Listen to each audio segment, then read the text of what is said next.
Welcome once again to my madness, ladies and gentlemen. Today we're going to be doing reviews on all that you see before you. These are figures that I just haven't gotten around to opening up and doing videos on, so I thought, why not pile them all into one video and go through them? So we're going with a Mandalorian theme here today. So of course we've got Shae Vizla, we got a Death Watch Trooper, we got Boba Fett, we got the Mandalorian, and we got the Mandalorian. I mean, that's what it is here. We've got all these figures here that I just have never opened up. They've been sitting here. It is time to crack these bad boys open and see what we've got inside. Alright, so we got them all lined up here. We'll look at them one by one. We'll start with Shae Vizla here, and she looks great. This is a really, really good figure. Solid design. Love it. We've got the silver paint all over everything. Looks nice and shiny. Got all the detailing there on the legs and on the chest and the belt. Backpack looks great over here. Got the head sculpt, looks really good. They did a fantastic job. Guns look great. This is a great little figure. I really, really like this. The only downside to this one really is that we get the old school hips, which, would have been nice, but I get it with the female figures. They try to make it look a little bit better, and you get these older hips, but whatever, it's fine. It still works really, really well. Then of course with her, we do get her flame effects here, which go into her gauntlets if you want to show her shooting some flames. And then of course we do get her helmeted head there. It doesn't fit over the head that's on there. You have to swap out the heads for that, but looks pretty good, and I dig it. So that's a great little figure. I like that one. Then we get to our Death Watch Mandalorian here. Now, he's mostly a repaint of Djarin with a couple of little differences, but there's a lot of reuse here. Mostly it's going to be around the knees and lower legs, and then the shoulder pads are different as well, so probably just the whole upper arm there. And then of course he's rocking a repainted Boba Fett helmet. I mean, it looks good. It's well done. I think they did a good job. We got the backpack here, which again is just a repaint of, Din Djarin's backpack. But we got everything going there. He's got the gun. I mean, it's a Mandalorian. So what more do you want? It works. All right. So then, of course, we get Empire Strikes Back Boba Fett. This one's okay, honestly. The coloring and everything is good on it. But for me, the helmet is too thin. It makes it look like his head is probably crushed in there. Don't like that. Also, we get the old school hips, which I'm not a fan of nowadays. Now, we do get the little bit of the cloth goods cape, which is nice. I appreciate that. I wish they would have done that on Din Djarin. And then the backpack looks really good. But, it's nothing crazy. It's an okay figure, but honestly, I've got other Boba Fett figures that I like better than this one. This one's good enough for what it is, I guess, but it's nothing to write home about. So then of course we get to our Boba Fett Tatooine Deluxe figure, and this guy looks great. They did a fantastic job on him. I think the colors on this thing pop. The sculpt pops. It's got all the good articulation that you want. He's got his holster there with the gun in it. He's got his rifle.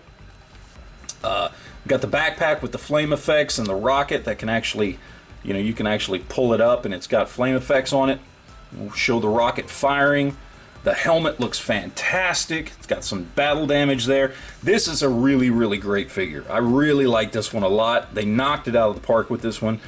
This is one of the best vintage, vintage collection figures I have ever seen, period. It's just really, really well done. I dig that a lot. And then of course, he does come with his 2 spare stormtrooper heads.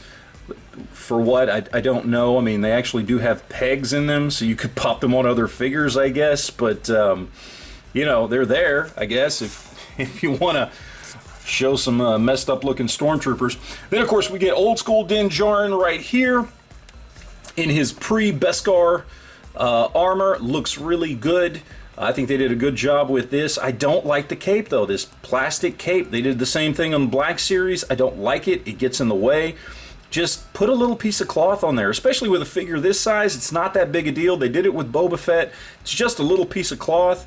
Would look so much better, but the sculpt is really good. The articulation's great on this guy. He's got his rifle, he's got his pistol there in the holster. Head sculpt looks really good as far as his helmet goes. I dig it. Looks really, really good. I like this figure. It's a great little figure. Then, of course, as we knock Boba Fett and Din Djarin down, apparently, we've got the Beskar version of Din Djarin. Well, we're just going to leave him down. We got the Beskar version of Din Djarin, which, again, is the exact same as the other one.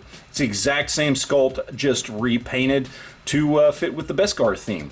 So really the same thing. It's a great figure, great articulation, everything. Again, I hate this cape, but let me just point out, without the cape, okay, they did do something here that they should have done on the Black Series figure, which is offset the peg for his backpack to where you can actually fit it on there with his cape, which was a very smart idea and very simple, easy solution, because if you ever try to put the backpack on the Black Series figure, it just doesn't work unless you take the cape off. Honestly, it just doesn't, because the peg is right there in the center of the back, and it just doesn't work unless you want to hang this ugly plastic cape over the jetpack, which just looks stupid. So this was a much more clever solution by just offsetting the peg and having it, fit just a little bit off to the side. I think that was a great idea. I like it. I dig it a lot, and I like this figure. I think they did a really good job with this, again, other than the plastic cape. So that is pretty much it, guys. These are all great little figures. As far as price and stuff goes on these, I mean, these range in price. Obviously, the Deluxe Boba Fett is the most expensive one, and I think he sells for between 25 and 30 bucks. The rest of them you can find usually in that $20 price range, give or take. I don't think you're going to find them much cheaper than that if these are figures that you're actually looking for, because these have all been out for a little bit, and they can kind of be hard to find at retail. If you can find them for retail, which is going to go around somewhere 14 to 15 bucks, then great deal. But gonna be kind of hard now at this point. I've been sitting on these for a while, which is why I'm just now cracking them open. So these are all great figures. I think the Shae Vizla and the Deluxe Boba Fett are by far the two best figures here. I think they're outstanding, really, really well done. The Boba Fett, of course, being, again, one of the best vintage collection figures I have ever seen. So there you go, guys. That's my opinion. Would love to hear what you think about these. Do you even like Mandalorians? Do you even collect vintage series? I mean, a lot of people don't. A lot of people stick to Black Series. They like the 6-inch figures. I like both, honestly, and these 3 3/4 just kind of remind me of being a kid back in the 80s and having the old school Star Wars figures. So I love the vintage collection line, absolutely, hands down. In fact, I like it better than the Black Series, but that's just my personal opinion. Would love to hear what you guys think about it. So that is it, guys. Thanks for watching, and as always, remember to enjoy your collection.